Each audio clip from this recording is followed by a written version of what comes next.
and that it makes you kind of start like, rooting for the bad guy because the performance is so good. And would you like to say something? What I would like to say is hello, everybody, because while our show has been going, I didn't hit go live, which will be so ironic to everybody when they rewind and realize I'm talking all about, I went to film school. Apparently I didn't go to, live stream school. So, but anyway, it will all be there, and but people should be joining us now, because I was sitting here thinking, how could there just be people, I was waiting? wondering why there weren't comments. I'm like, this conversation is fascinating, and there's nobody saying anything. Okay. That It must have been Gavin Newsom again. No. Right? It's that worm. So yeah, I believe it. So when people go to watch the replay, will the beginning of the show be there, or do they just get it from here? It'll be there. Oh, okay, yeah, great. I believe. I don't know. We should ask Jenn. I'm just as bad with it. It's there. It's in the system, so it should be. But if not, we'll make sure it's posted, and everything will be up. But hello, everyone. Welcome. We've had a fascinating 19-minute conversation with JK Ultra, Jenn Carmody, talking about her time in Hollywood and everything associated with that and the Harvey Weinstein trial. But we're going to continue the conversation, and we will make sure that the beginning of this conversation is up when the live stream is over. Yes. So anyway, but what do you think about what Candace Owens is doing right now with the Harvey Weinstein stuff? I actually haven't watched what she's doing yet. I'll have to look into it. Some people have mentioned it. I like that Candace Owens will always double down no matter what, and I do appreciate that quality in people that whether they're right or wrong, they're gonna die on that hill, and I think that's great entertainment. I don't know what she's doing with Harvey at this time. I haven't watched it. But I disagree with her on a lot of things, just because, my perspective, I'm into obviously so many conspiracies and things like that. And over time, being a conspiracy, if you continue to be a truth seeker and you continue seeking more knowledge, your vision will always become more expanded. And so I feel that I maybe would have agreed more with some of the things that she says some years ago, but the more that you heal and expand, you kind of realize that everything is in nuance, and it's not that black and white, and that everything, even the most dark, evil conspiracies, there really is nuance in all of them. And a lot of times it is, a wounded person who doesn't know any better versus always malicious. And I think it comes back to the Kabbalion and the Hermetic principles, where all truths are half truths. And that's kind of where I'm at now. So I a lot of the conspiracy stuff, and of course I still love to go down the rabbit holes, but my perspective has changed a lot, where I'm kind of and I don't believe at this point in good and evil anymore. I used to believe in kind of the spiritual warfare of stuff. And then now I kind of believe that it's within. So it's if we're experiencing good and evil and spiritual warfare, then it's us not acknowledging our own darkness within ourselves. And this is an internal battle that is being reflected outside. But I also think she's a great entertainer. And I love that someone will ask her a question and she will just double down and never let up or anything. So I find that entertaining. But a lot of times her opinions, I feel are there's more nuance in the truth. I was just on the Candace Owens question. I just want one quick follow-up. So you've made it clear how you feel about her, but I'm curious as to whether you followed any of the deep dive she did on Emmanuel Macron's wife, and the fact that, because I'm curious as to your thoughts on the conspiracy more so than Candace, but the fact that the French government reached out to her. First, they threatened her with a legal notice, and then they reached out, apparently offered her $4 million or it was payment sort of each month for the rest of her life to keep her mouth shut and stop talking about it. And she, instead of accepting it, made it public and said, I don't need your money. To me, that's an admission of guilt, because why would you be paying to silence someone if they were so off base? But I'm curious as to your thoughts, considering you do these deep dives all the time. Yeah, so I didn't watch her full breakdown on it. I watched bits and pieces and a lot of the stuff that other people were sharing from it. Um, I don't know. I didn't like look deep enough in it to know if that's like truth or not. I do think obviously there's a groomer situation going on. I think that 100% is true. Like you don't marry your kid's friend. Like that's 100% weird and wrong. But as far as whether she's trans or not, I'm kind of like, I mean, I could see it, but I also could see that it's also like could be a confirmation bias that anything that we want, because I also know this as well, is that like in my own research, especially early on, I could prove anything to be true if I wanted to. If I want to prove something, and you see this in videos all the time, someone will put evidence up on the screen proving their point, and literally they're actually just misinterpreting and reading it the way that they want to read it. Like there was someone talking about because they're declassifying the MLK assassination and JFK, RFK, and someone pulled up a document, which first of all was not even a new document. It was years old because those other ones are still getting filtered through. They haven't come out yet.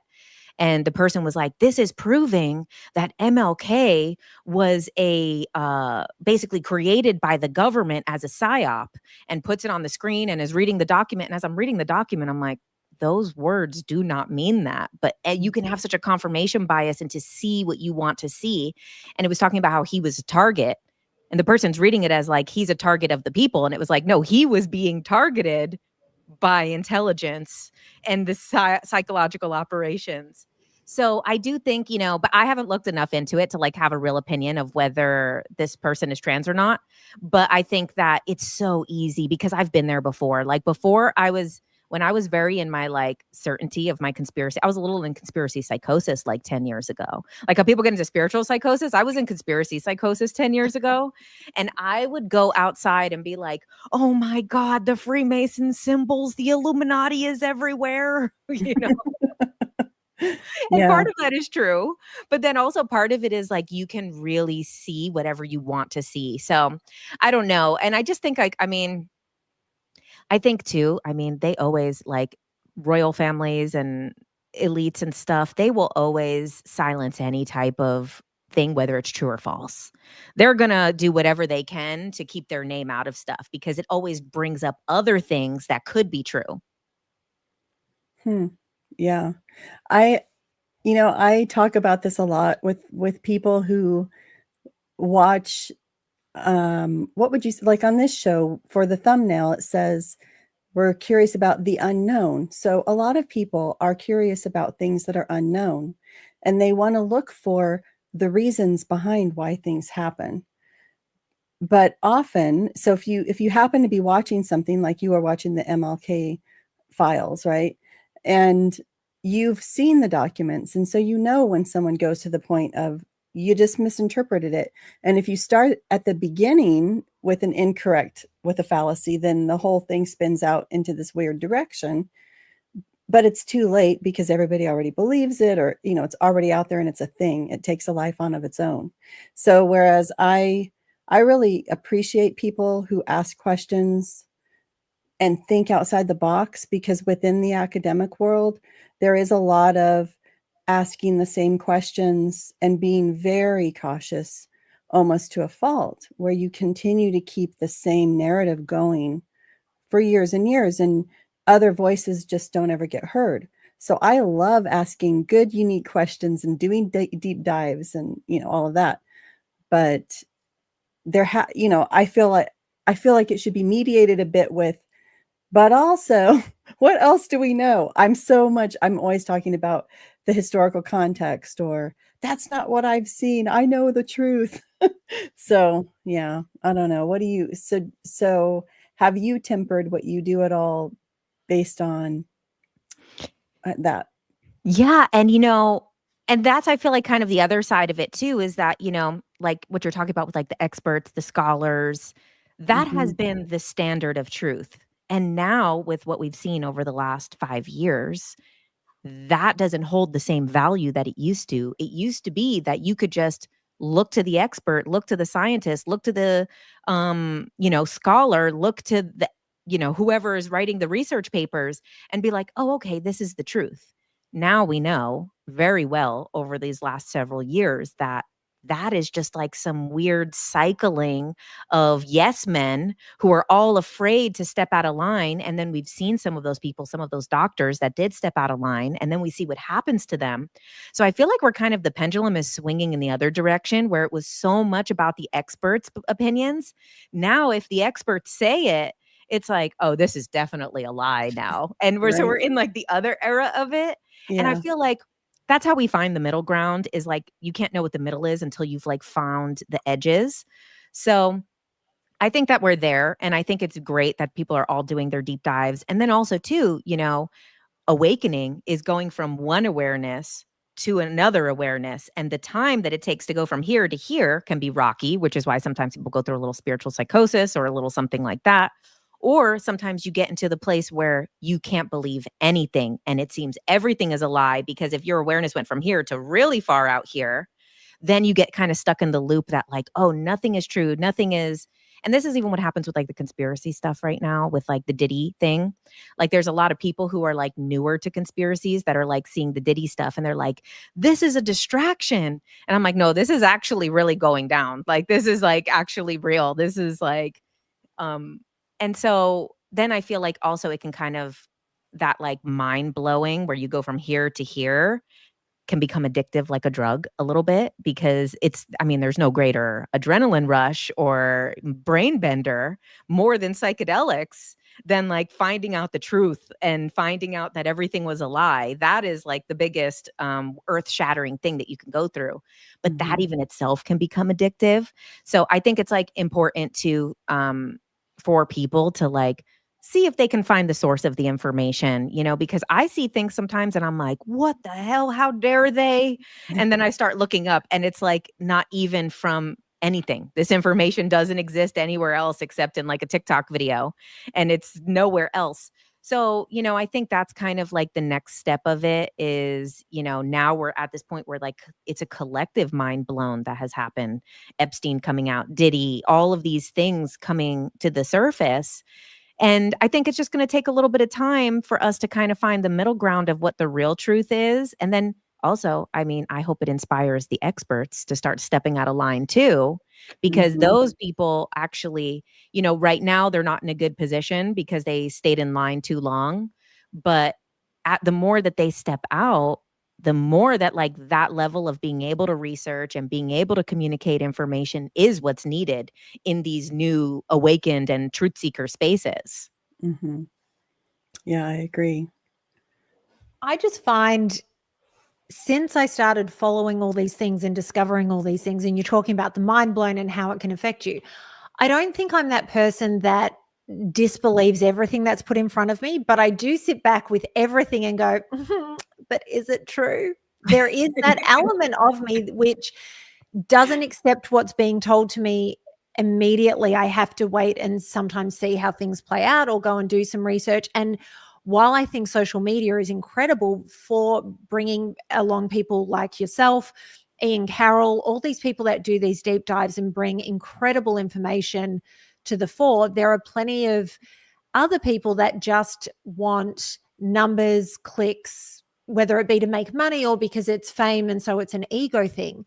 But they're doing this and they're not researching anything. They're parroting other people, or they are, like you said, finding documents that are older and turning it into what they want. And every so often, some of those things take off like wildfire and everybody loses their mind. And then if you've done the research, you sit back and go, that's not right. And you can't convince people. And I feel like it's a very slippery slope where we've got this great thing at our disposal, but at the same time, it's almost like it's leading people sometimes astray. Do you see that yourself? I so agree. And I mean, Ian is great. Ian does really good research, and he's actually I had done an online event, and he gave a lecture on that event about research, and he kind of talked about like vetting your information and how to like double check things. And it was interesting because he does really, really excellent research. And I'm happy for him that he's like taking off. He's on Joe Rogan. He's on all of this stuff because I met Ian right when he first started posting. And he's such a kind person and like so deserves it. And but then exactly, then there's other people who really are just doing it for the clout and just doing it for the views. And it is, especially too on TikTok, which was my main platform that I'm kind of transitioning off of now, is like, and that's like my largest following is TikTok, but it's kind of like I'm like, what am I doing? Like gonna build on this app that it purposely then now pushes those like sensational things. Like for example, the video that I did about the New Jersey drones. I was the only person that was saying like it is this program, this is the drone corridor, this is the funding, this is the documents that was put towards these drones in this program for them to be tested in New Jersey and Delaware. And I got a hit on my account for misinformation. Yet everyone and their mom, including Bethany Frankel, including everyone else, was like, wow, it must be this and this and this. And those videos all go to like astronomical levels.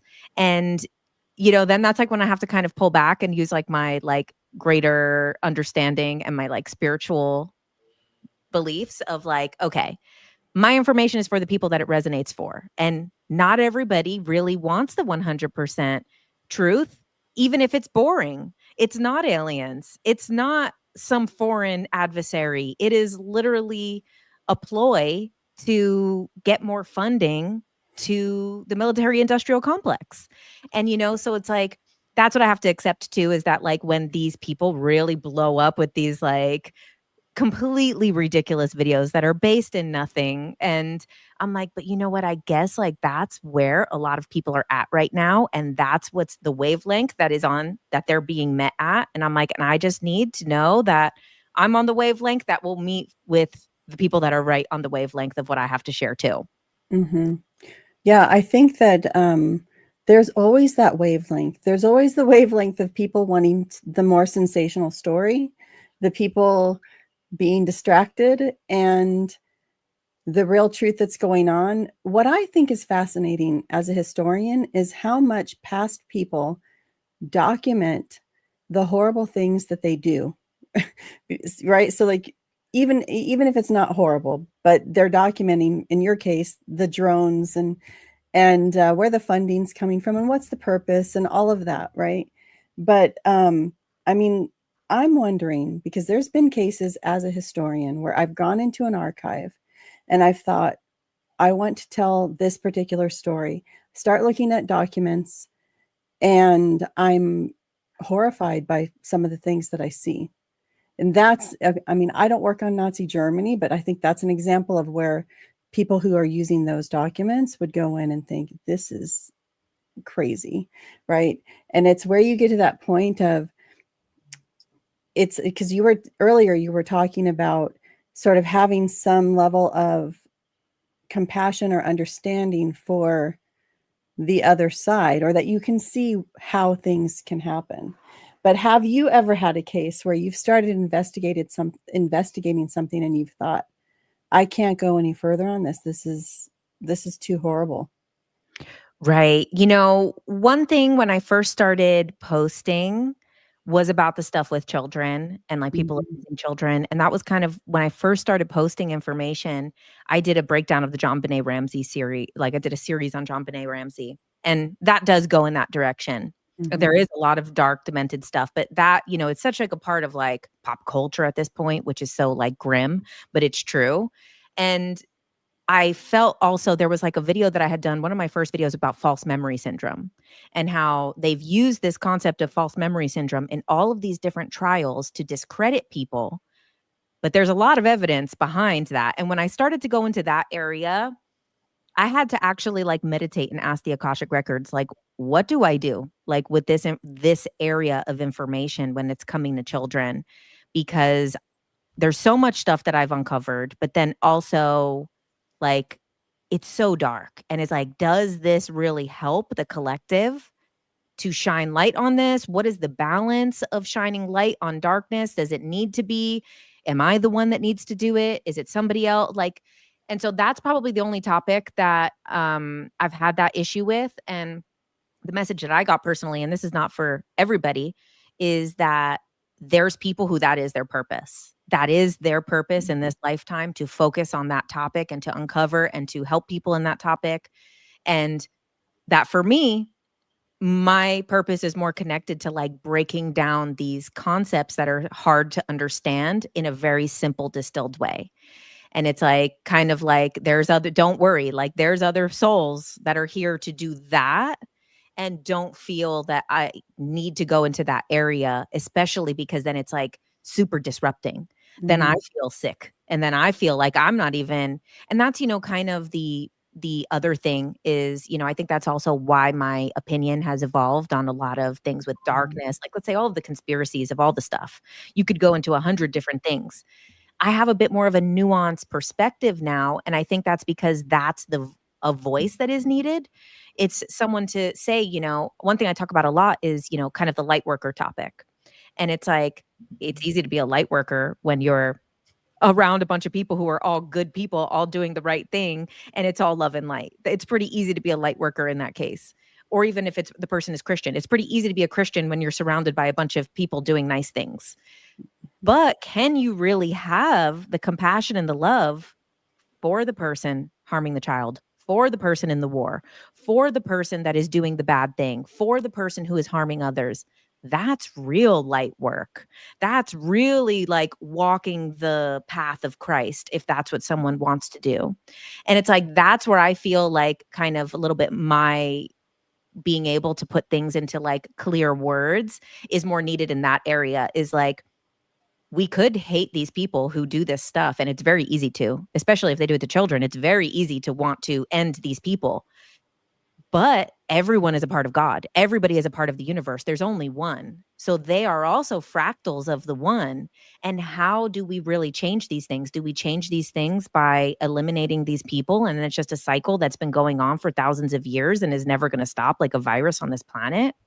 Or is it going to be like, seeing that these people, even though you are unwell, you are obviously not, you're sick, you're very wounded, you're in a very dark place, but you're still a part of God, and you're still a part of this experience, and you're still a part of this mirroring that you're showing people, part of something that is possible within all of us. And I think like that's a little bit more where I've been led to when I talk about those topics, is to always kind of bring it back to like, okay, but if you really want the 5D, you really want the new earth, then it doesn't happen by pushing the dark away and shining it away to the point that it's like, that's so far from me and that's not welcome here. And it's like, in order to change it, we have to look at those parts of ourselves and allow ourselves to be able to see that that person is also that little spark of God in them too, which is very difficult. And I think that will be a real shift on this planet, that we can maybe stop some of these evil cycles that are happening. With everything that you just talked about, it made me think about all of the work that you've done deep diving Dolores Cannon. I've read a number of her books. I haven't read all of them yet. I've got Michael Newton's here. I actually bought Michael Newton's because of your deep dive where you were jumping between Dolores's work and his work. It's just a matter of time. I have well over 100 books sitting here that are on my waiting list. But if you look at all of that work, all of that hypnosis work and how they go into the between lives and how it's set up, do you think that, just in your opinion, that is part of setting up these souls, theirs included, as well as ours and everybody on the receiving end, for the soul growth that needs to happen? Because a lot of them talk about, well, we switched roles and this had to happen in this life in order for this lesson to be learned. And while none of us want any of that, it's part of the soul's journey to evolve and get to the higher levels and higher realms. I do believe that, and I know it's a very triggering topic, and I know also people could find it to be, if they're not in the right headspace to receive that information, it can also be like, toxic spirituality, or people call it spiritual bypassing and all of these things. But I do genuinely believe that, so there's actually, I feel like the most simplified way that anyone has ever said it is this book, The Little Soul and the Sun, which is a children's book by Neil Donald Walsh. And so it's based off of conversations with God, but for children. And it's so simple. And it's this little soul who's a part of the light, who's a part of God, and he becomes aware of himself. He says, I am. And when you become I am is when you're become an individual part of the one. And then he says to God, like, I know what I am. I'm the light. And God's like, oh, great. Well, what do you want to do as the light? And it's like, I want to experience myself. And he's like, okay, well, what do you want to experience? He's like, I want to experience the part of light that is forgiveness. And then he's like, oh, wait, but there's nothing to forgive. How can I experience myself? And then another soul comes forward and is like, I'll give you something to forgive. But when I go down there to earth and I become so dense and so far from who I am, that I'll give you something to forgive, but if you forget that I am also the light, we're both going to forget and we're both going to become lost. And I just think that that's like such a beautiful, simplified way of putting it. And what I think happens is that lost is what's happened, especially with as dark as things have gotten on this planet over time and always throughout history. I mean, and all of history has had dark stuff. People say this is the worst of times. They probably haven't looked at history. And, so, but that like thing that is happening on this planet, it's like, that really is how we can experience ourselves. And it is, what is the light? The light is God. So God is experiencing itself through all of these different things. And it will be someone else at another time. And I think that's another thing that people forget in these kind of spiritual spaces is that you've been the bad guy before. You might even be the bad guy in someone's story right now and not even realize that you're the bad person in someone's story because of their perception. And I think, when we, and kind of going back to that, like kind of evil or bad people who do very extreme things, especially when we're getting to the conspiracy stuff, stuff like Diddy or Epstein, or even far beyond that, the stuff that is too dark to even make it to the mainstream. Those people are so lost. They've so forgotten that they're a part of God, that they've become so lost and so wounded that now they're doing all of these things to try to feel something. And then that's how they lead down these paths, which just gets worse and worse and hurts other people. And then it becomes a vicious cycle.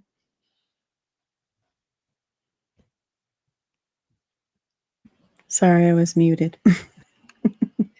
As you were saying that, I was thinking about, it is still really hard to understand, however, the way that it plays out. And I can imagine it's very difficult to take that view. And how do people really work with that? I think it's when someone is the victim who's been victimized by something like, I recently took a flight and I was listening to, what's the name of the book, Natalie? I just told you, the weird stories in Laurel Canyon, or, that book that I've heard people talk about it for so long. And Natalie and I have read Chaos and talked a lot about that. And we probably will maybe need to get into that here. Mm-hmm. But in this book in particular, he really the author just throws stuff out that you're just like, what? And that was happening in Harry Houdini's house, did this. And like, it's like everything. But the part that really got to me was the babies being passed around in these like hippie gatherings, and a young child that died falling through the skylight, and how people just sort of went on, and it didn't even faze some people at that particular time. And I think about some of the generation of kids who've grown up and now they work in Hollywood now, or some of those names have shown up on lists and things like where they've gone on to perpetrate the same type of violence or actions. So I think that's the thing where you get, I don't know, where I get stuck on the whole forgiveness aspect of it, I think. Right. And so with the celebrity thing, you know, and then that kind of cycle continues, Mhm. um, it's kind of like this a lot of times when I talk about it, I talk about how like the soul fractalizes over time. Mhm. So like you're born 360, but then something happens and a little piece of you gets like kind of stuck in the past in this loop, and another piece of you gets stuck, and another piece of you gets stuck. And they talk about this in like psychology with like parts work and IFS, but then they also talk about it in like shamanism with like soul retrieval. And like really all different practices have this same concept that like you parts of yourself can get stuck in other places. And sometimes those other parts take the driver's seat. And that's what's happening is that like this wounded inner child kind of almost becomes a demon that like takes over that person because it's trying to get something. So like you look at someone like a Diddy, for example, who then became this monster. Most likely when we look into like his earlier stuff, he was underneath Clive Davis. Clive Davis, we already know, probably did this to like everybody, and since every song that has ever been on the radio since like 1960. And so you know, so it is like this like vicious cycle where there's like a bottomless pit inside of the person and they're trying to fill it with riches, diamonds, women, men, cars, clothes, houses, and it's this insatiable need that can't be filled. And then what is the most valuable thing is a God-given talent. Is someone like, you know, say a Justin Bieber, a Beyonce, a Lady Gaga, whether you like their music or not, these people, their destiny is to be this, is to be using their God-given talent for the masses. And they do have this like destiny that was theirs and was their their right by God to have that. So I feel like then a lot of these times, these people, these middlemen who have these like bottomless pit energy, who it's like all the cars, all the money, all the food, all the drinks, nothing is enough. Then they want to hook into like people's energy who are like, you know, a 16-year-old Rihanna, a 16-year-old Beyonce, you know, and because that is like the most pure thing is someone who knows this is their destiny, who obviously we all kind of know what we're going to be doing in some form or another, and we dream of it from a young age. And then these people interject themselves into that story, into that, you know, soul path and try to take from it because it is the most valuable thing and it's so close to God. Like being able to sing and be a performer and an artist is pulling from creation into the physical.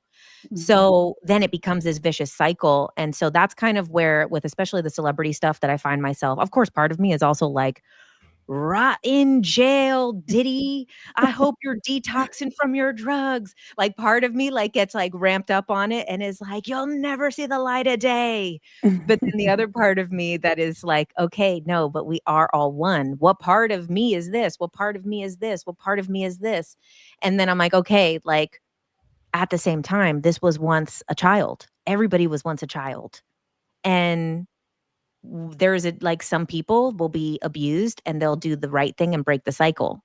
Some people will be abused and the only thing they know how to do is to continue that cycle. And I try to look at it from that perspective. And then also on like the bigger scale, when it comes to that soul contract stuff, I try to look at someone like a Diddy and be like, oh, this is a soul that their contract with the world we thought was this whole like Biggie Tupac crazy story. That wasn't even it.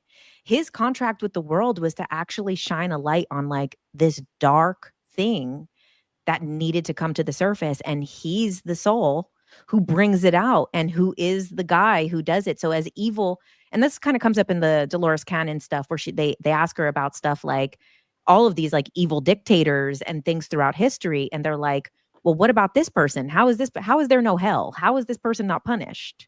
How is there no punishment? How is there no such thing as a punishing God?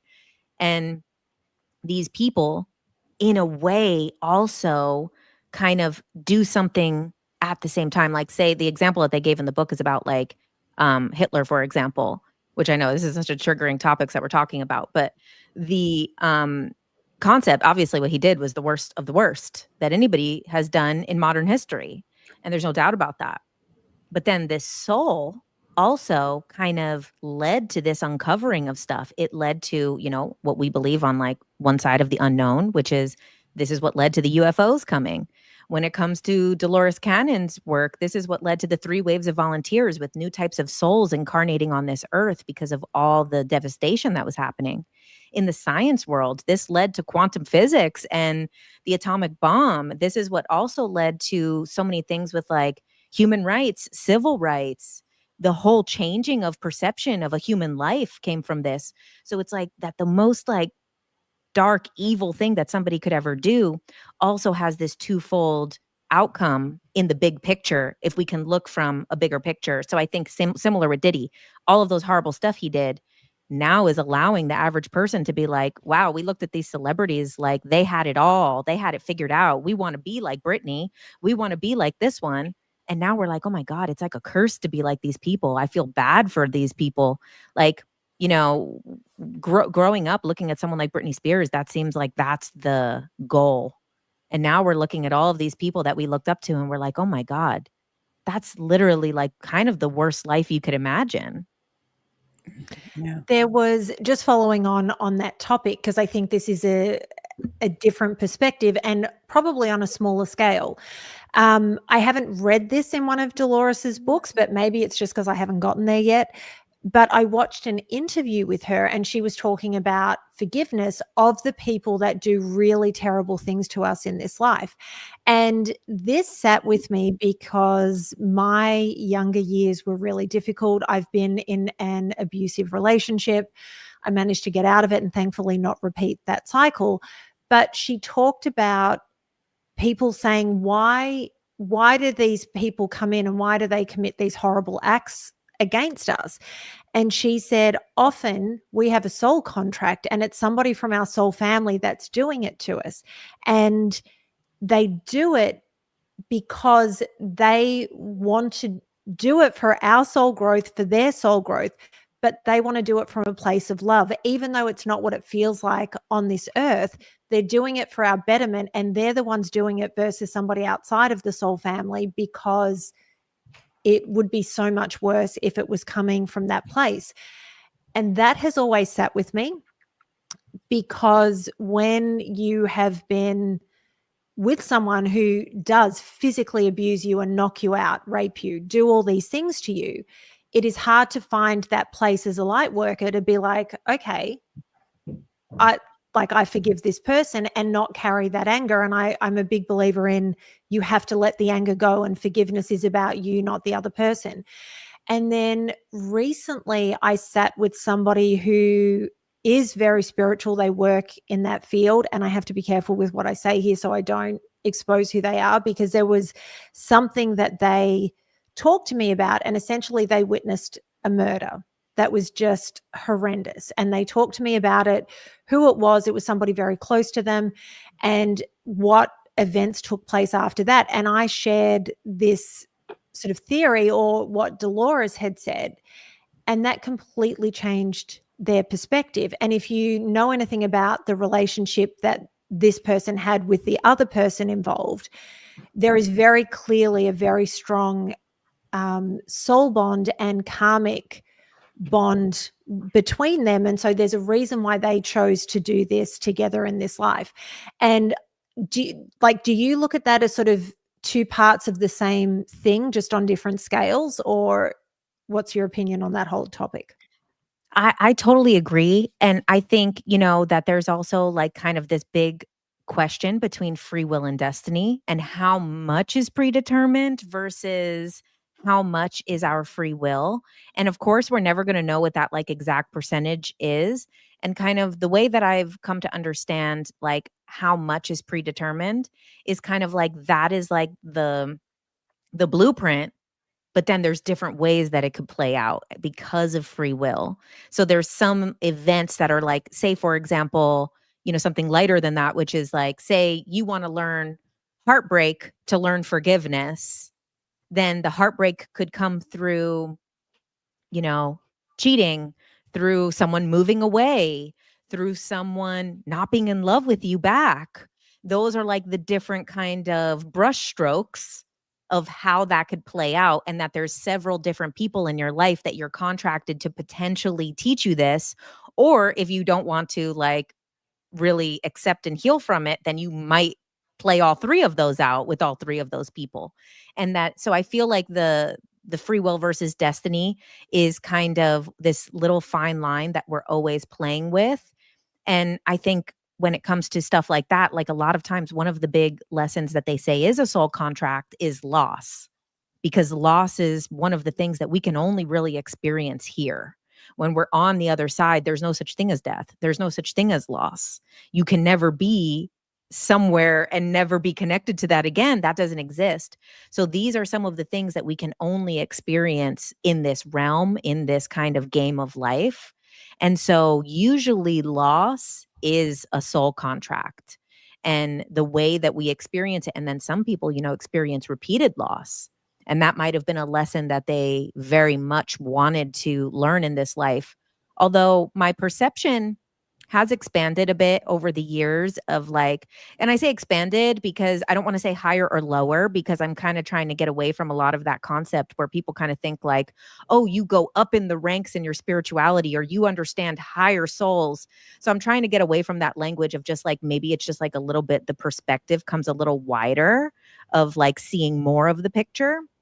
And I realize now too that it's like maybe not exactly lessons like a lot of the early spiritual teachings taught.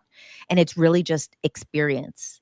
And it's like there is not like, because I think a lot of times it's kind of like, oh, if I learn this lesson, then I can stop suffering in this way. And it becomes almost something that maybe defeats the purpose of the experience, So I think that loss is an experience, that the heartbreak is an experience, that, seeing something that is very traumatic is the experience. And this is how, we're all one. It's like there's all one soul. And then that one soul is also at the same time trillions of souls that are experiencing itself from all the different perspectives. And, and of course, too, as we know in these like spiritual concepts that there is no such thing as like death as we know it. Death only is something that we see here, and that from the other side, there's really no such thing as it. So I do think that that is like often one of the things that is important for a soul to experience when we come here and have our soul amnesia from who our true self is. I'm curious because of your highly developed ideas about spirituality. I was thinking of a few things, and one is the other work that you're currently doing, and I would like to get back to that in a minute. But I'm really curious about your spiritual upbringing. And I was watching you in one of your videos talking about Revelation, and you mentioned something like you went to a church, but you'd never really read Revelation or heard it, right? And so I was just curious, what sort of religious/spiritual upbringing did you have? So I grew up Catholic, but where I grew up in Jersey City, it was very diverse. So I feel like we had a little bit more nuanced stuff going on in this church, because then after like kind of leaving that area, and especially too then posting about the Antichrist on TikTok, then I really learned about Christianity. And I was like, it's almost like I didn't go to church for like 13 years until I was like, I had to make my confirmation. So that was like my mom's deal with me, that I had to go to church until I made my confirmation, and then I could do whatever I wanted. When So do you then I do never confirmation in the Catholic Church? When is that? It's like around 8th grade, but I had been rebellious, so I got left back in Sunday school, so I had to make it in high school. Oh, But okay. But you so did it. I did. And so yeah, I grew up Catholic, but it was also, like my church, because we lived in such a diverse area, some people would have one Jewish parent or one Muslim parent. So they would also have like Jewish events or Muslim events in our church sometimes, because a lot of the people would have parents from both religions. So it was like, there wasn't this kind of concept that like people from other religions would go to hell. Like I had never heard of that. That was not like a concept that I was taught. And then also there was really no focus on kind of like the second coming of Christ. It was like all like a lot of the same New Testament stories about, Adam and Eve, Noah's Ark.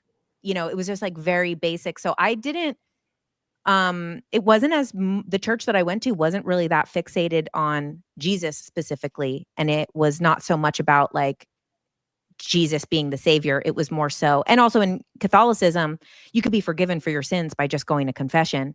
So there wasn't like this need to, which is then what I learned after about like general Christianity. I didn't know that it was actually kind of pretty different than how I had grown up.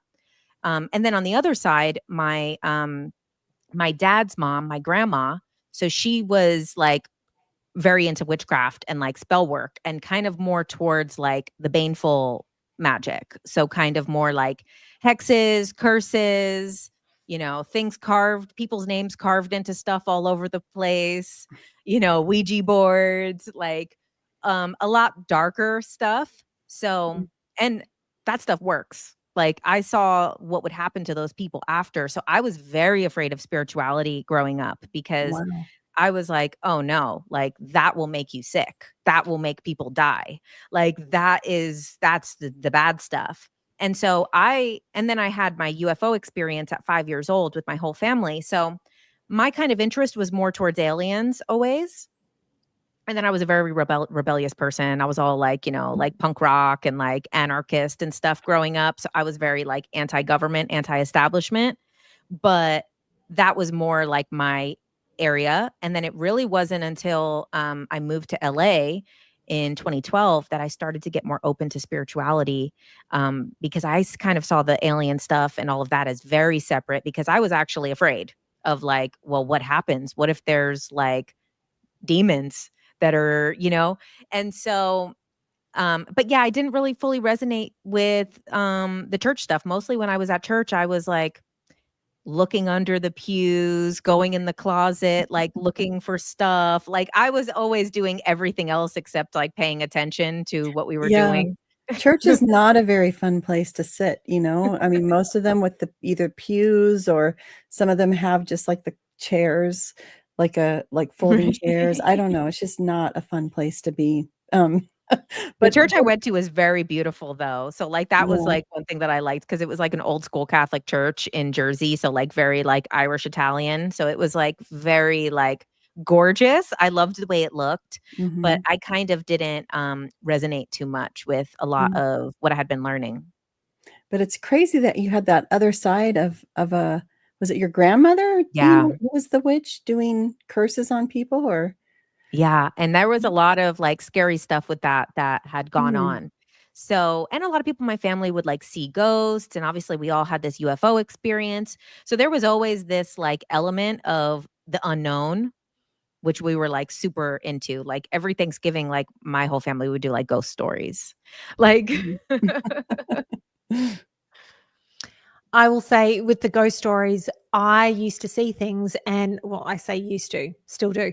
But when I was younger, I was seeing these things and I didn't tell anybody. And it was one day, it was after somebody's birthday in our house. I feel like it was probably the day after my birthday.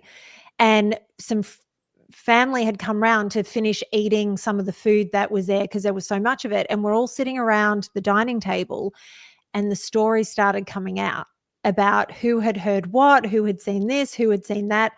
And so then I told them about something that was going on for me at the time. There was this guy who I've since done a lot of work. I did work at the time to connect with him, find out who he was, why he was there. He's a 26-year-old guy that had been killed in a car accident, didn't understand he had passed, but he was with me every single night and I would see him. Scared the crap out of me.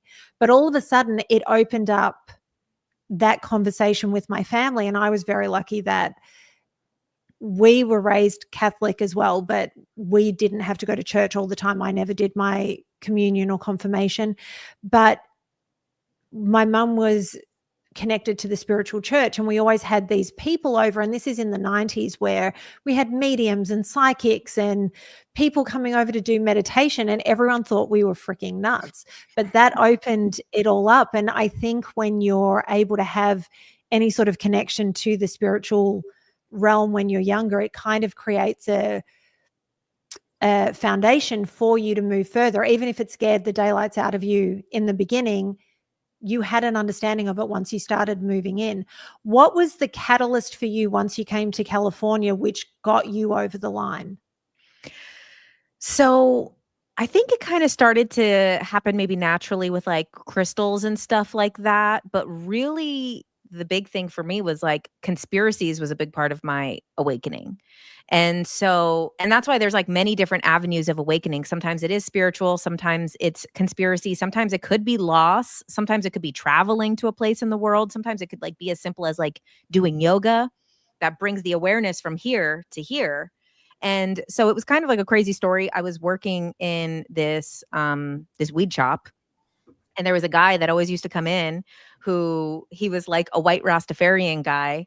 And he would come in all the time with like these crazy stories and be like, he's like, this place used to be witches used to live here 20 years ago. And he would have just like these weird stories. And this was in Hollywood. And he would have like all these weird Hollywood stories. And he'd be like, I had a record deal, but then they tried to do a ritual on the master of my song, and I had to break my record deal. And he always had these crazy stories. And I was like, oh, okay, yeah, man, what do you want? What do you want?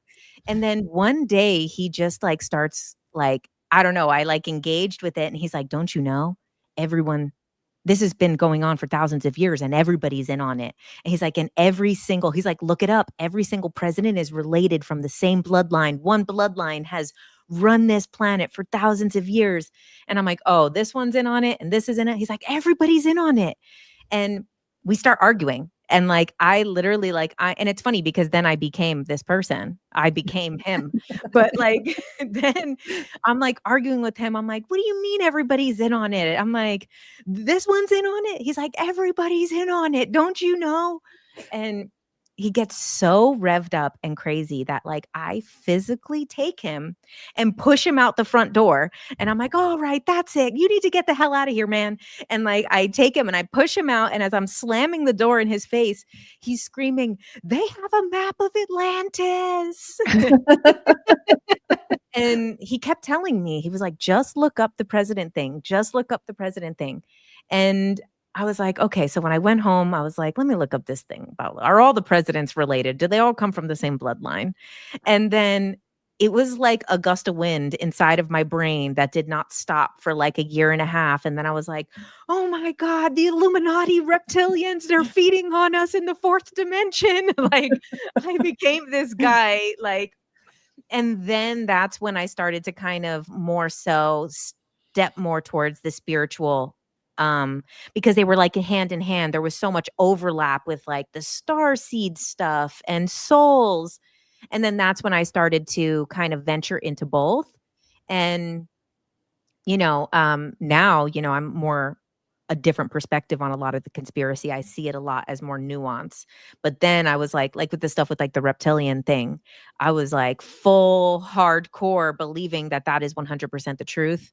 Now I kind of see it as like, if we have an ecosystem here on Earth where we have maggots and cockroaches and flies, and in the water they have shrimp and all of these other bottom feeders, then why in the astral is there not a similar ecosystem to feed on those things? And do I see flies as evil, or is this just their job, their role? And so now I kind of see it as an as above, so below thing, is that like maybe we don't need any help from the astral to create negativity. Maybe we could do that on our own. And thank God there's something who may or may not be feeding on it. And that might be their food and be part of an ecosystem that, the same way it's necessary for flies to eat garbage. Do you also think the spirituality overlaps because of, if you were into the conspiracy theory of it all, you know this from going down the CIA rabbit holes, and I mean this kind of leads us to chaos and what have you, but there is so much about astral projection and so many things related to the spiritual world or that are part of the spiritual world that the CIA and the government already know about, and there are papers on it. So did that kind of help you at all, or you didn't discover that information until later? Well, I did get into that as well because, when you get into the conspiracy, there's like the astral part of the conspiracy, and then there's like the government stuff, and then the celebrity stuff, and kind of all of it, as you know, it's like that meme where everything is like connected from Always Sunny in Philadelphia. But like that is like what it just all everything overlaps and starts to be like, oh, everything's connected. And I am very interested in that stuff. I am very interested in like the Gateway experience and Project Stargate, and then also the MK Ultra stuff was also very intriguing to me. And even like when I did my MK Ultra series that is on Instagram and TikTok, even now I look at it the perspective that like they did that for mind control, especially the LSD aspect of it where they gave everybody LSD. They did it for mind control, but that like by accident kind of started the age of Aquarius because it made all of these people become expanded and all of these people open their mind and it started the anti-war movement. So it's interesting where it's like even these things that could be for nefarious reasons will then have this other outcome as well. And of course, a lot of the MK Ultra stuff is just very dark. I kind of suggest like for people to not really look into it too much. I'll say like watch my breakdowns on it, and this is what you need to know, because it really is like your mind. The one of the resources for MK Ultra talks a lot about how our mind is like a garden, and sometimes there's good time to plant seeds, sometimes it's time to harvest, sometimes it just needs sunlight, sometimes it just needs water.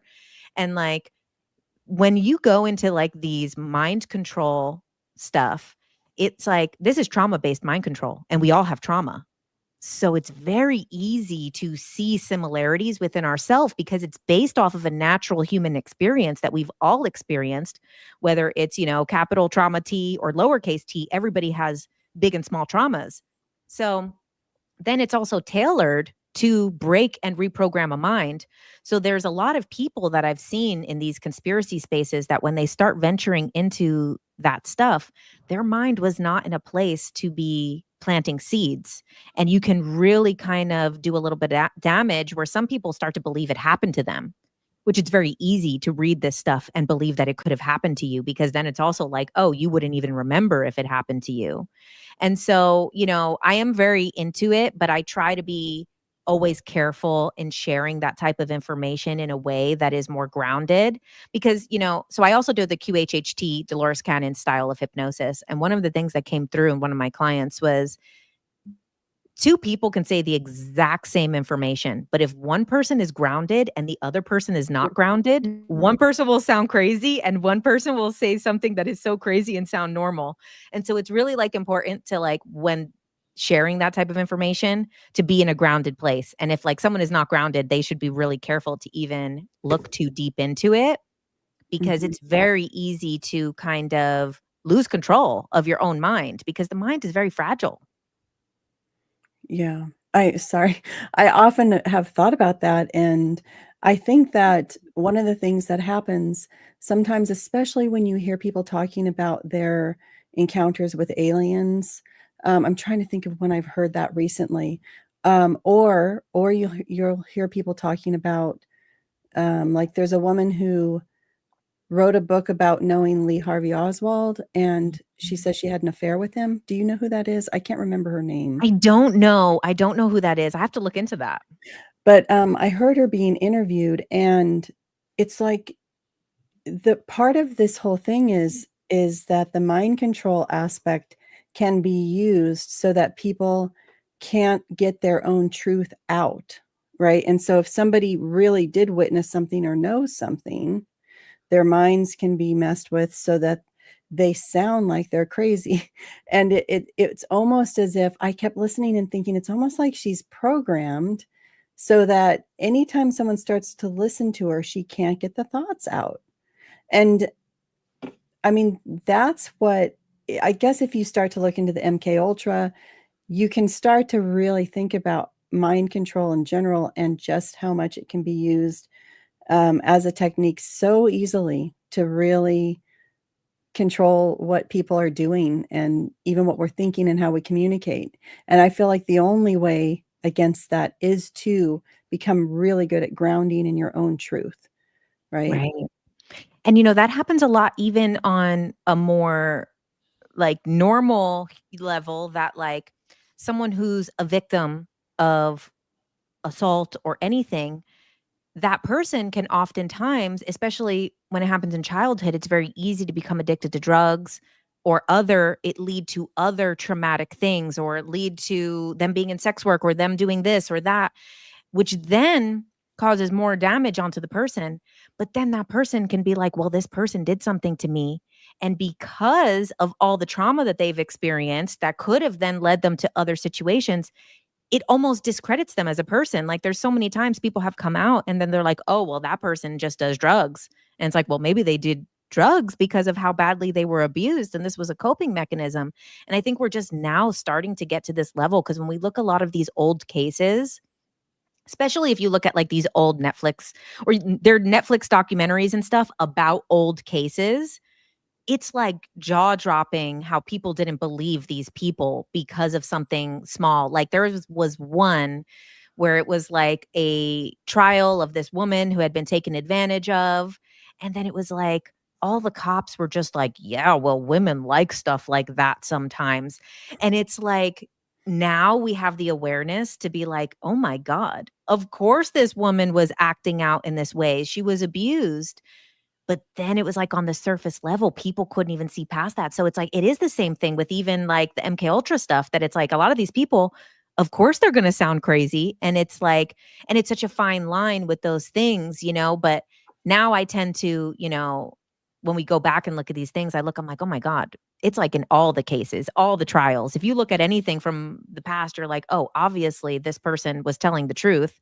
And it was just the awareness of like the jury and humanity wasn't there yet. Mm-hmm. I interviewed, this is a couple of years ago now, Cassiopeia Dando and her daughter-in-law, and I'm blanking on her name, but they are both human trafficking survivors. And I've had people reach out to me and try and discredit Cassiopeia. And here's the thing. Her story, it's the second most viewed interview that I've done. Her story is compelling. She has said that she was part of the I can't remember if it was Monarch, but it was definitely, there was MK Ultra. She talks about it. And I've had people trying to discredit her to me based on little things like you're talking about. And the reality is, if you knew her story, and we talked as much as we could on YouTube, but there are things and documents that I saw that we could never put up on the screen, and stories that she told that are so detailed and so accurate that I have to believe this woman. And yeah, I can see why people would say, well, she's done this and she's done that. You live her experience and then tell me that you wouldn't be messed up. Even if you're trying to do the spiritual work, even if you're trying to heal, it's a difficult space to come out of. I was going to ask, I've lost my train of thought, and this happens sometimes. But the other thing was, there was an episode of Dr. Phil years and years and years ago where a woman talked about being taken to an island, having elites run through the island and try and hunt her like she was an animal, like a wolf, a fox, in one of the sort of fox hunts that they do in the UK. And everybody laughed at her and thought she was just crazy. And then when all the Epstein stuff came out, people started bringing this clip back up and saying, was she actually crazy, or was she one of the victims and we just never knew? With all of the MK Ultra stuff, you obviously did a deep dive around Chaos, the book, which is now just, I think in the last few days, they've brought out a Netflix special. Tom O'Neill, after 20 years of devoting his life to this work, is finally getting paid for what he did. But do you, in your opinion, after reading all of that, do you think Manson was aware that he was a CIA operative, or do you think he didn't know, but he knew he had benefits in this world for some reason? You know, I think that probably a lot of people who are assets don't know that they are, Mm. because it's so integrated. Like, even someone in the comments is talking about that they say that Dolores is connected to CIA. That hasn't really been proven anywhere. But the CIA is in every group everywhere, always. And if people don't think that they're here right now in the conspiracy world, in the spiritual world, in the animal rights, and BLM, and LGBT, and this one and that one, if they don't think that they're part of the Patriot movement and the QAnon, if they don't think that they're in every single group, then that they're always going to be. There's always going to be people who their specialty is psychological operations, or even just gaining information of what the public is thinking. They're always going to be in every single group. So I think most times people don't know. I think a lot of people who are in the truther movement do not know that they are probably assets for the CIA. And a lot of the people who say stuff like, it's all a stage, the world's a stage. Yeah. And you're one of the actors and you don't even know it. Like, and this is like kind of where I think everything comes into nuance. I mean, say someone like a Candace Owens, even like Candace Owens could very well be connected to a lot of disinformation and being used as someone to pass disinformation like anybody else in any of these spaces could be. And I don't think it's that we can totally simplify and be like, does this person know? Because most of the time they don't. And then also, we have to also keep in mind we use CIA as an umbrella term, but really a lot of this is private intelligence, because private intelligence agencies don't abide by the laws because they're not a federal agency. So we have to realize that a lot of these things, like I believe a lot of the QAnon stuff came from private intelligence agencies.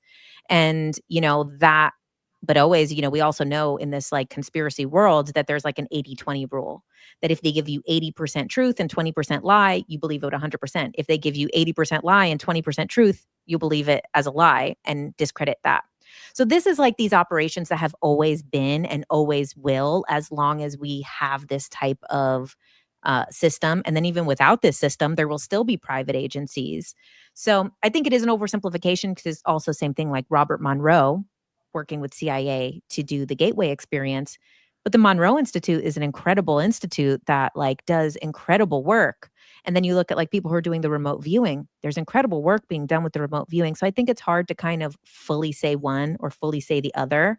I think that someone like a Charles Manson and a lot of those people had no idea that they were being used in the way that they were. And then there's like that weird interview with Danny Trejo where he talks about how when he was in prison in LA, when he was a young guy, that Charles Manson was there and that Charles Manson knew how to do hypnosis. And he's basically said like, oh, I can get you to feel anything under hypnosis. And then Danny Trejo is like, I want to feel like I'm on drugs right now, because he couldn't get any. So he hypnotizes him to feel the whole feeling that he's on drugs.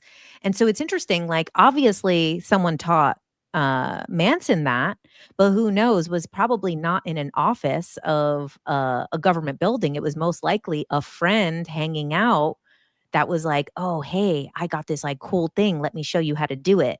And, so it's really hard to know. Even a lot of the stuff too, like Ram Dass was connected to all of the MK Ultra CIA stuff. Timothy Leary was, Grateful Dead was. And it's like, were these people all good or all bad? Were they in the know? Were they not in the know?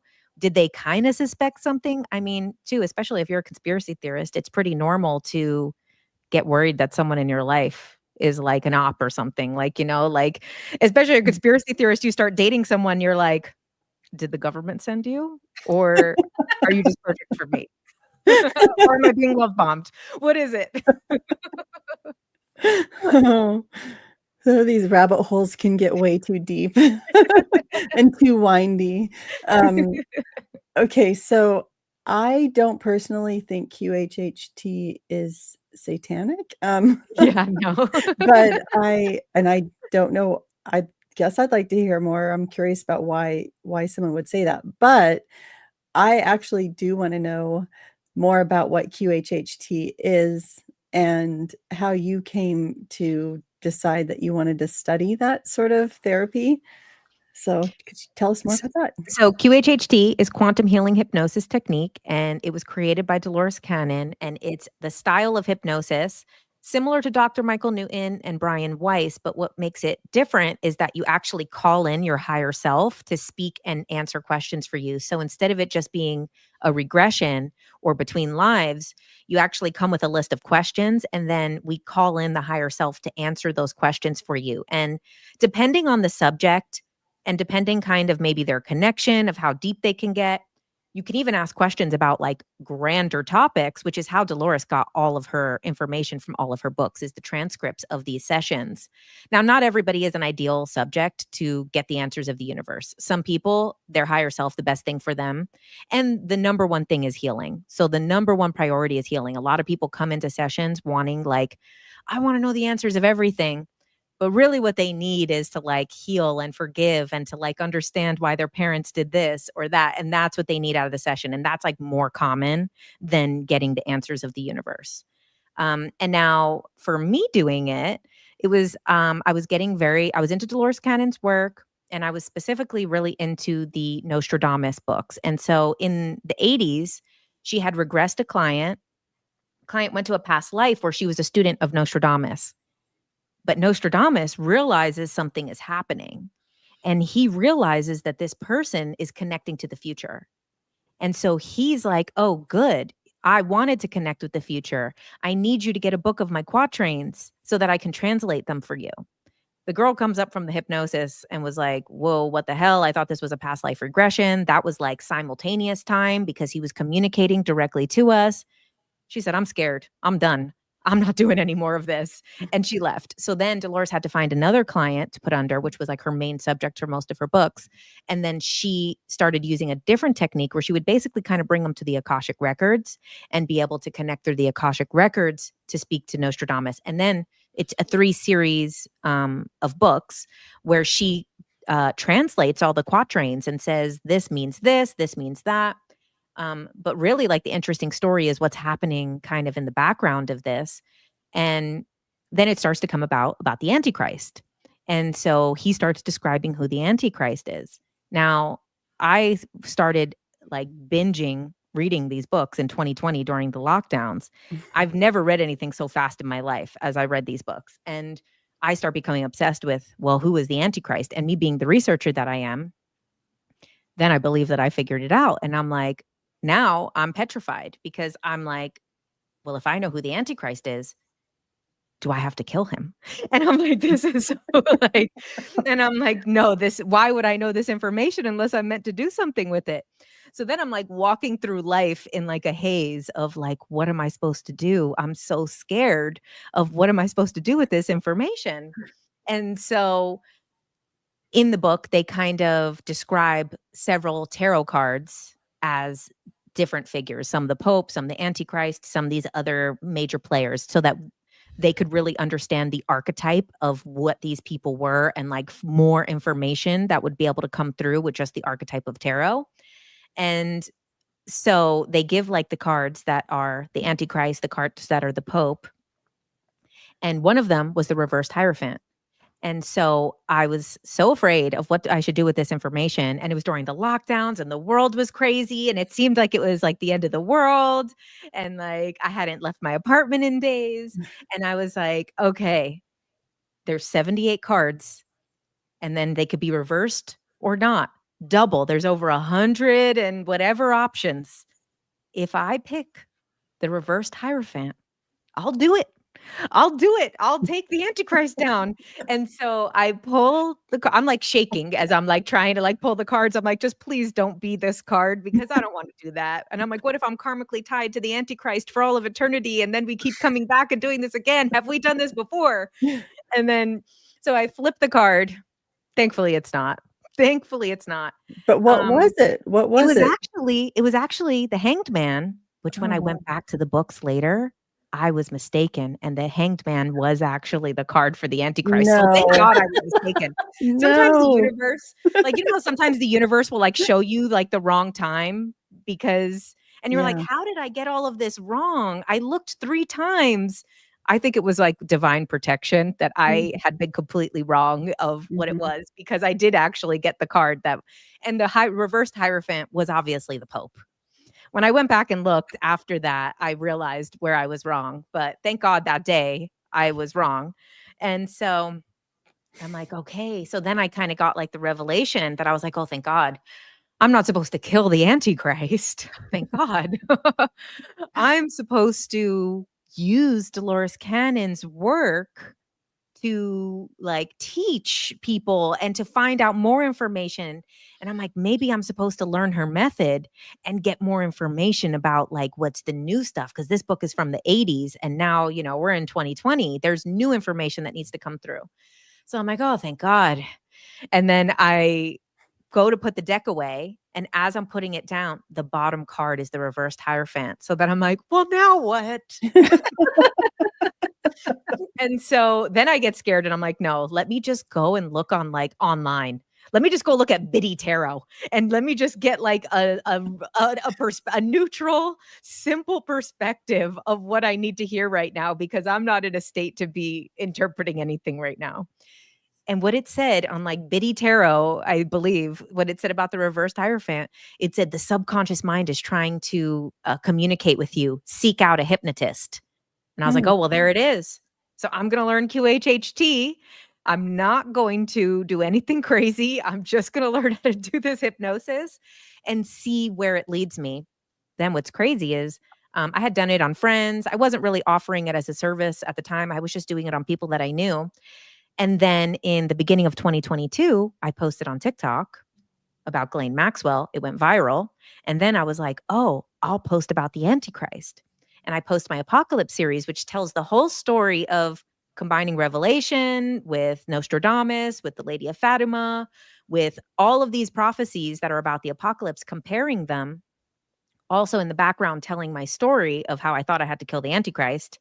And then that blew up and I got like almost like I got like 200,000 followers from that series. And I was like, wow, it's crazy that like this whole like moment that I had ended up being not even so much about. Then I started to offer the hypnosis after I just actually started offering it last year, but for like publicly. I wasn't offering it still. I was only doing it personally.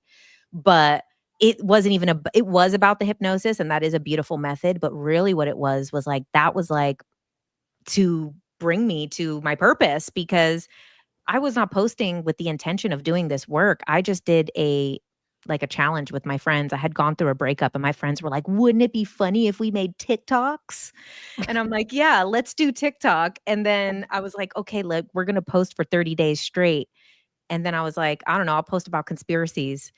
And then it just blew up. And those first 30 days, I ended up with like 500,000 followers by the end of the 30 days. And then it was like, then this is how my whole life has unfolded.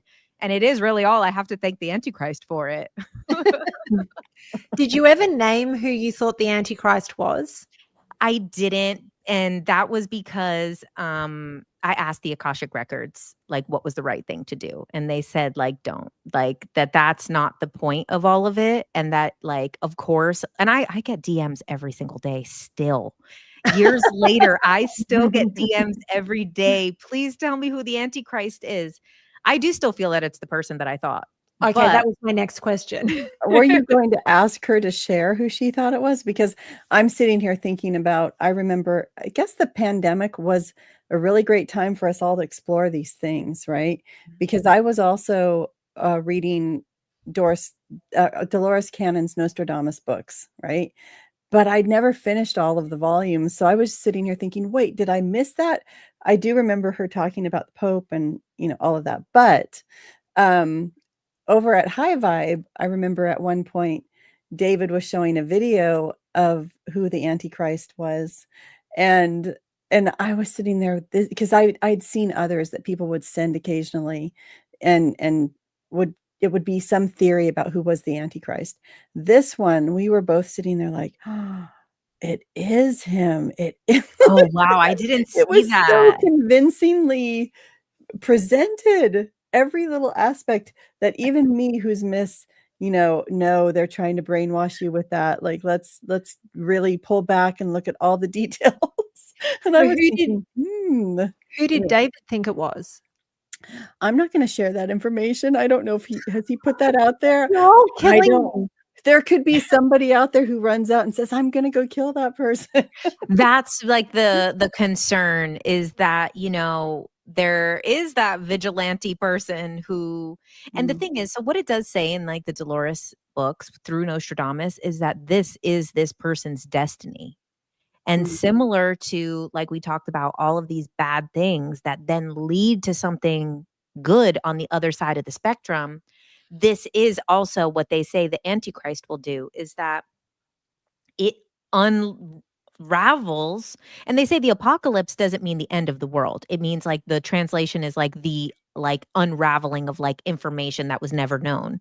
So it's mhm, like it is kind of changing the trajectory of the planet, and that it is this person's destiny to do those things because it not only like people look at it from one perspective, but also it dismantles like this cabal type of thing that has been controlling this planet is kind of similar to like the Diddy thing. How I was talking about how like Diddy, like on one level is this monster who's getting taken down, and on the other level is in this contract with humanity to expose this as the real truth and to be the one that shows the truth through their own soul sacrifice in that way.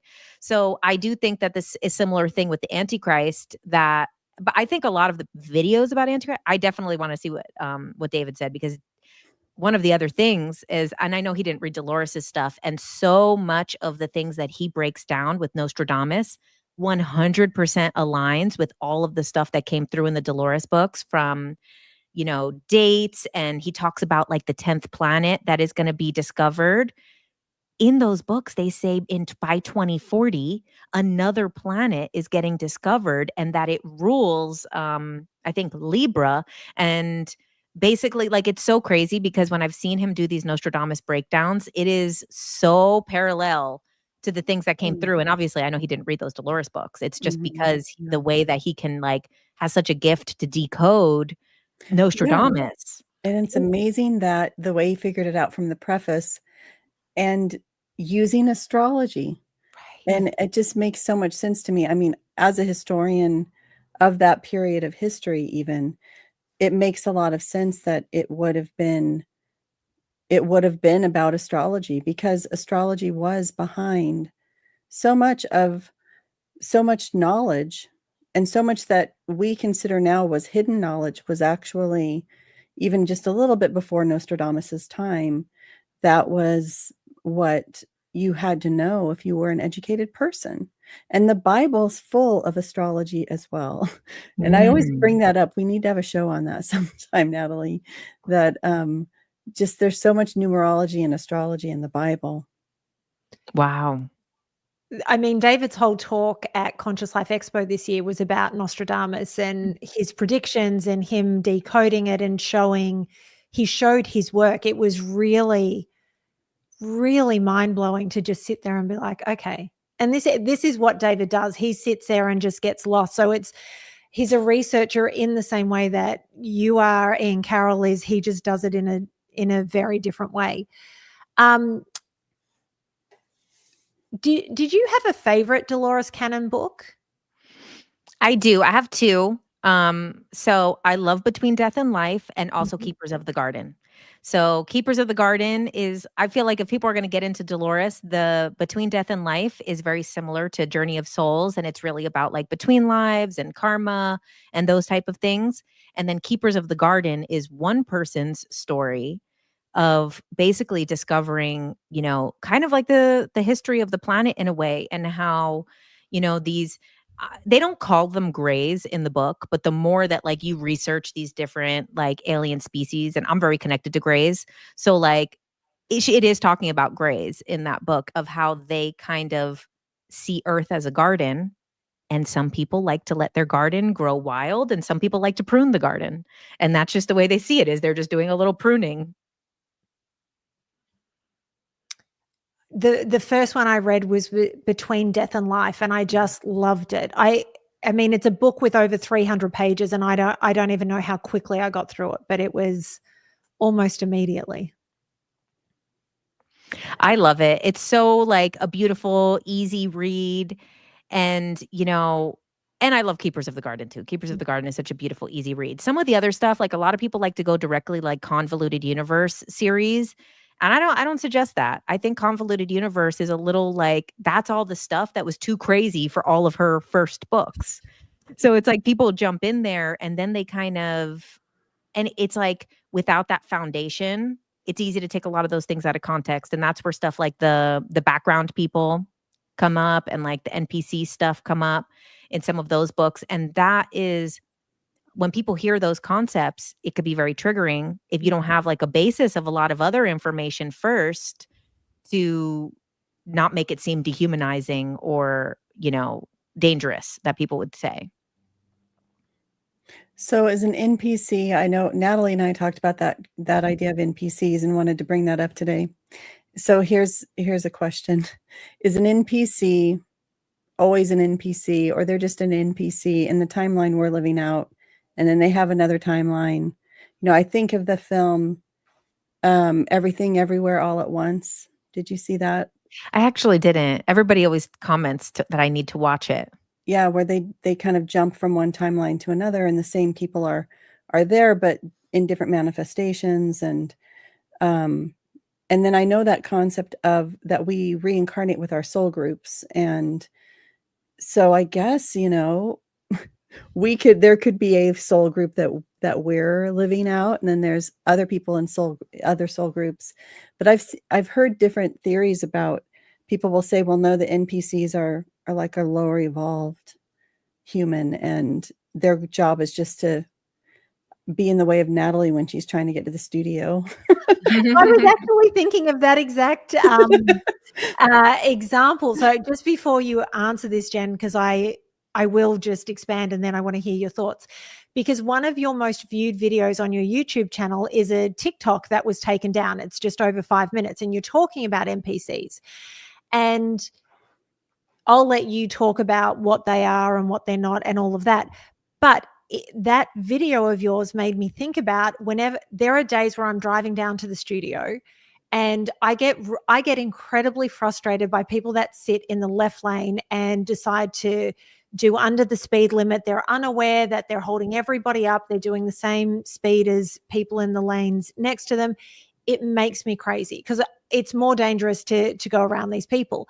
But there are days where I'm driving down, there is insane traffic, but every time you get past one lot of traffic, there's no reason for the delay. On those days, I will have the space open up and I go to drive and a car will just pull in front of me and just totally slow down. I'm like, oh my God. Stay calm, get through this. And I'll get past them or they'll move over, and then the same thing will happen immediately after this space clears. And so I will turn up at the studio going, the NPCs were on the road again. That's it. I can't deal with this. They were doing it. They were all doing the same thing. And it did. It kept happening. It kept happening. And in your video, you said they're there like for certain lessons for us to be learned.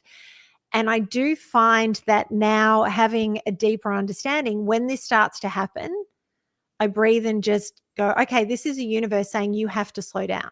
You're not meant to be going so fast. You don't need to be there at the time that you think you do. Just take a breath. And the moment I have that, and I actually believe it, you know how sometimes we say things, but at a cellular level, we're going, this is bullshit. No. But the moment I actually just let it go and go, okay, I just have to drive at 40 instead of 65, and it is what it is, they all clear out of the way and I get to just drive to where I'm going. So to me, that's a perfect example from what you've said, but I really want to hear what you have to say about the NPCs. So I love that, because there is also, aside from the NPC thing, this like concept that everything is a reflection that we need to be learning from. And so even something like that, like traffic is like a beautiful example of it, because it really brings us all to like our primal survival state, because we're moving so fast in this thing that could be dangerous. We have somewhere to go. So it's like traffic is like the perfect thing for like observing what is going on like in your inner state. And so with the NPC thing, there's a lot of different concepts, a lot of different information, and some of it is like conflicting. So a lot of people use the word NPC in like kind of like a derogatory way, that it means like someone who's not awakened or this or that, or they're just like in NPC mode, like they're just going through the motions, autopilot. I try to get away from using it in that way because I think it really kind of diminishes what the real concept is, which is more so like Dolores Cannon talks about, like the backdrop people, that these people are basically a part of reality. They're a part of this matrix and they're reflecting things back to us. They're here to kind of, and that they're more of a collective soul. So, like, we're individual souls and they're more so part of a collective. And they're here taking these forms in this illusion of our reality that we're living in for us to, see that person in front of us in the grocery store or in traffic. And a lot of times people will comment on those videos and say, oh, I think my ex is a NPC. I think my mother-in-law is an NPC. It's not going to be people that you're dating or people that you're married to or people that are in your family. So that is not going to be an NPC. But then, like, and what you're saying with your question, there's something that is like kind of like similar to NPC, which is like a little bit of a different concept, but still like overlaps with it, is that each person, we all have the free will to do whatever we want and to experience whatever reality we want.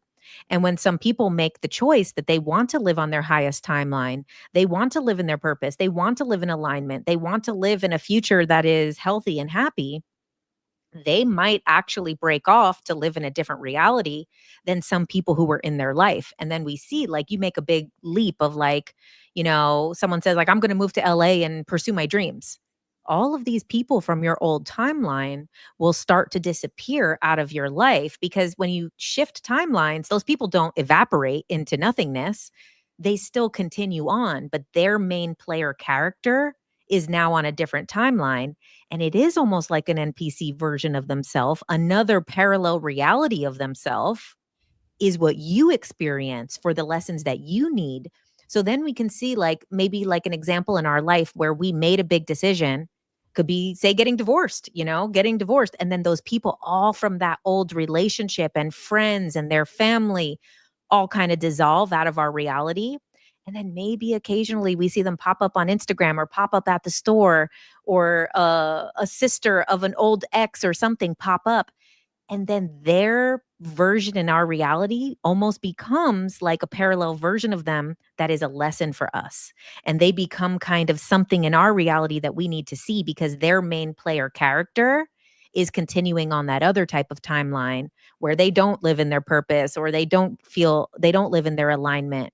So it's like any person could be like, and then also they might be experiencing another reality. So like, say some of our exes, something that has happened to an ex, the way we experience the things that they're going through now is for us.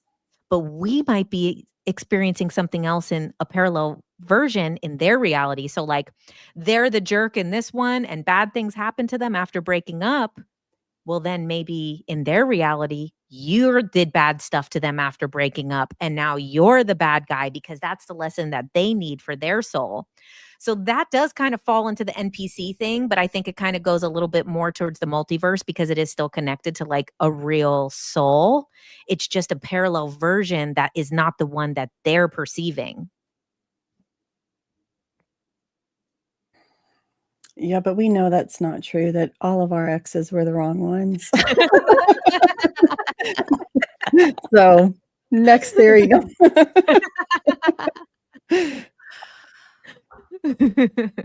I always think about the NPCs when I'm in a store or something like that. And I think sometimes, and I know Dolores says you can walk up and physically touch them because they're here, they're part of this life. But for me, it's when I'm out and about and I'm doing things, and you can see in certain people that it's almost as if there's no light behind their eyes. It's like looking at an AI image, in that I'll be scrolling and I'll sometimes see people go, oh my God, look at her. She's so beautiful. She's perfect. She's this. And I look and go, that's not even real. It's AI. And there are a lot of people that can't tell the difference, but there's a deadness that's there. And so for me, when I'm out and you see these people that are walking around as if they are a drone of some sort, I sit there and go, okay, the NPCs are out today for whatever reason. And I just go about my life, because what else do you do? Right. Or just maybe use it as like a little piece of reflection, like what are they doing? And that's kind of more what I'm trying to practice as much as possible. And I mean, even people who aren't NPCs, sometimes like going to like Conscious Life Expo, there's like so many things at Conscious Life Expo that are triggering in so many ways. And I'm like, what part of me is a spiritual F boy? Instead of, judging this person, what part of me is that? What part of me is this person that I see to be inauthentic? Like, and I'm trying to like look more at those things than trying to get wrapped up in like, because it's very easy to like say like, oh, this person's in NPC mode, or even when it's not, like, oh, this person is a fraud, this person's a grifter, like, and then I'm like, okay, well, like, what is this trying to show me? Because we know that the outer world is a reflection of our inner state. So if I'm finding myself in judgment of another person, then I'm like, okay, what do I really need to see within myself that maybe is like a part of myself that is being shunned away or I'm not accepting? And I know I also play that role for a lot of people too, you know? Like, like this person that in the comments that's saying something about like me being in a cult or whatever, I'm playing a role for them as well in that same way that is every time we see these things is like a opportunity to be like, okay, well, what part of me is maybe brainwashed? If I feel I'm watching someone who's brainwashed by false information, then what part of me actually feels that way? And it's like, that's like, I'm trying, because then I feel like that's like the actual spirituality. That's like the actual light work. That's like really taking those, and the light work requires the shadow. You can't be a light worker with no shadow, otherwise there's no bounds of the light. The light just then goes everywhere and has no identity. I think that's also the issue for people that I dated a yoga teacher one time, and it was very interesting because when we were dating and he was dealing with staff in his studio, he would say, oh, this one's got this going on, this one's got that going on, da, da, da. And they would all say, we're light workers. But what I realized in that particular community, I'm not painting everybody with the same brush. I'm talking about this one group of people. But I think this goes across the spiritual community in a lot of different ways, that people want to avoid the shadow work as much as they can. So they think if I bring in enough light, that will just get rid of all the darkness, and therefore I don't need to face it. And it's not how it works, because the shadow still exists. It doesn't matter if you've got the brightest spotlight shining inside you and you're doing all these good things. If you don't look to the shadow, if you don't look at the shadow, if you don't work with it and figure it out, it will always exist. Do you think that's a fair observation? Absolutely. And I think that kind of even goes back to what I was saying with the celebrities, how like it's like a fractal of the soul. And sometimes that shadow can take the front seat then, because it's been so shunned away that and this is why sometimes, people, when they get blacked out drunk, they seem like possessed. It's really like a very wounded part of themselves that is like dying to get out and dying to get attention and is acting out in any way that it can.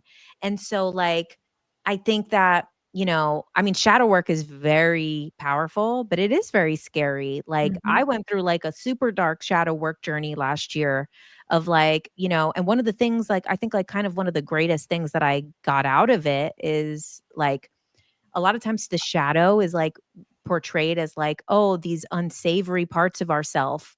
But what I really learned in that shadow work journey is like, damn, it's actually our greatest qualities which need shadow work, because those were the coping mechanisms. Those were the things that truly led us, and that original wounds that led that. Like, for me, I'm a very strong person. I'm also a Leo. So, I'm like, I'm very like, I'm very in my strength and I like being there. I don't like having like the vulnerability. But then realizing that like, going into that vulnerability is like, wow, well, the reason I'm so strong is because this happened and this happened and this happened.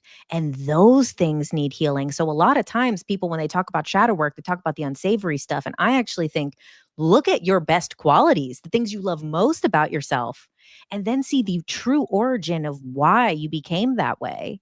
And I think like that's like a really powerful shadow work, because it's, really doing it through like what is the front facing, and then it allows you to start to see these parts of yourself and be like, oh damn, that's because, you know, I needed to be heard, or I needed to do this, and that coping mechanism became a personality trait.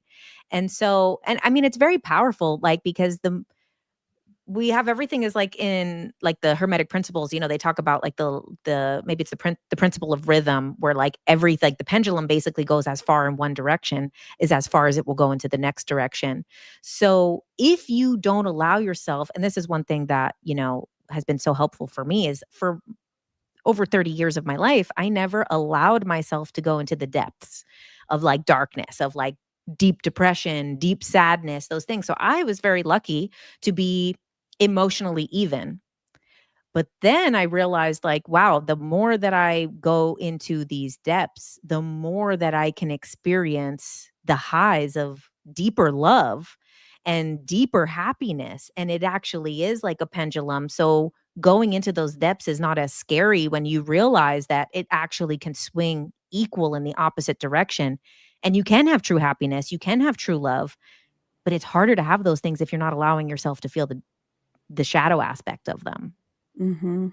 I feel like there is some I think that's absolutely true, and then still there are some forces in society. It could be in society, it could be our own family, it could be groups that we any kind of groups that we belong to that don't want us to swing the pendulum that far to either side, right? Because they're invested in keeping us not disruptive, right? And I feel like I mean, actually, it kind of connects to how I feel about this NPC thing as well, that I feel like in the last, what is it now, 5 years or so, that there's been a real effort to try to create more drone type people who are going to just be ambling through life, getting in Natalie's way on the freeway and mine. And, I mean, it's just I was rear-ended by someone also a few years ago where they ran into me at a stoplight, and then they backed up and ran into me again. Oh my And god. I could see them in my rearview mirror, I could see their eyes, and they were like it was like being hit by an NPC that was, like, looping and just I was like, "I'm getting out of the way," and then he just left off into the vapor, and the police never found him in or anything.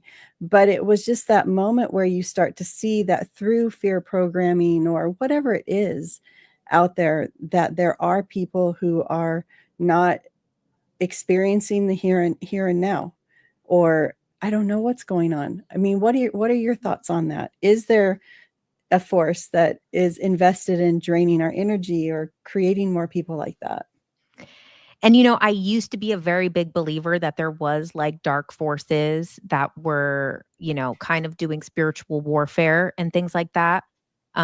Now I see it like, I mean, you know, without saying all the buzzwords for YouTube, but like, for example, you know, these mandates and everything that happened years ago, like that was like unbelievable that that happened. Like that was just insane that that happened in this reality, and that people complied with it.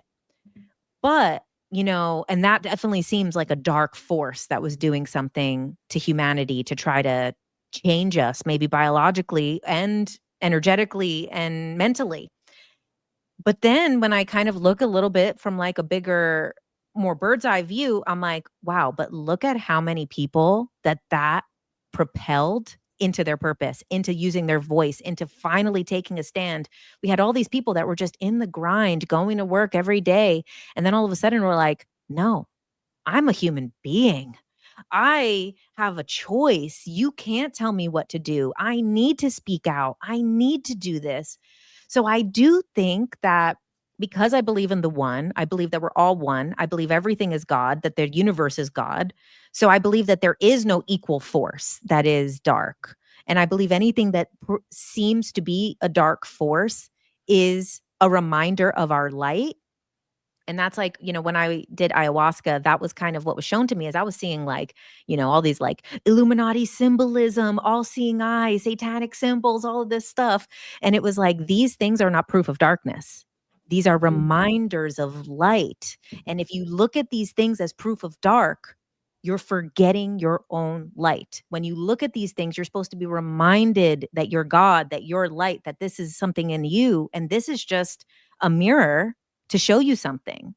And then I see that the same with like these things that are happening in the world that seem so dark and so evil and nefarious, is that when you look at them, it's like that whole mandate thing propelled so many people to change their life. And some people it didn't. Some people wanted to continue on that path, and that's their free will choice. And maybe through other things later, they've changed their mind, because I know a lot of people who didn't stand up at that time who are standing up now because of something else messed up that happened in the world, or another messed up thing that happened in the world. And it's kind of like everybody has their like little tipping point that they are faced with a decision of two timelines. Do you want to keep like going through the motions and being miserable? Or do you want to take a leap and stand up for something that is important to you? And so I do feel that like this kind of pressure to numb people out, make them drones. I feel like it's also one of those things that's a reminder of our light. It's like, how droned out can you get before you're finally sick of it and finally stand up and really step into your power? And I feel like it's just that little like, okay, are you going to do it today? No, I guess we got to put more red 40 in the food then. Oh, I love it. I love it. That's such a great Leo pep talk there. I wish that we could keep this conversation going, but we are already out of time. But Jenn, we always like to finish these shows up by asking everybody the same 4 questions. Good. So number 1, what makes you laugh? What makes me laugh? I mean, I kind of laugh at everything. It's kind of messed up. I feel like I find the humor in everything. Like I was just laughing about them making everybody drones. Yeah, you gotta laugh. Okay, so who was your biggest spiritual influence? I would say Dolores Cannon. I for sure would. She really did. I think she's a grandmother of my path. And what would your advice be to people on how to transcend fear? Go into it. Go deeper into it. Face it. There's really nothing to be afraid of. That's where I had with my own shadow work journey. I was so afraid to see my own pain and to acknowledge that I was hurt and acknowledge that I had been weak at times, or acknowledge that I had made wrong decisions. And then to finally feel it and face it, I'm like, oh my God, there's literally nothing to ever be afraid of again. Mm-hmm. Is it my question already? Yep. Okay. All right. So what's the best piece of spiritual advice that you've ever been given? Best piece of spiritual advice. You know what? I do think it kind of comes back to when we find ourselves in these situations of judgment, of being maybe even disgusted by what someone's doing or something, to ask ourselves, like, what part of me is that? And to be able to reflect on, those things and being like, what part of me? And, sometimes it's going to be hard because that person could be doing something so horrible that that's not something in you that would do that.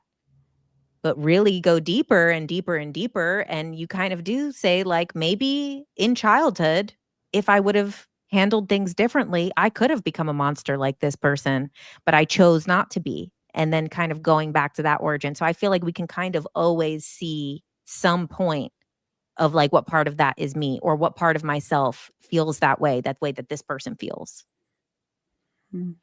So Jenn, at the very beginning of this, you said you were moving away from TikTok. So what platforms are your main platforms now that people can find you on?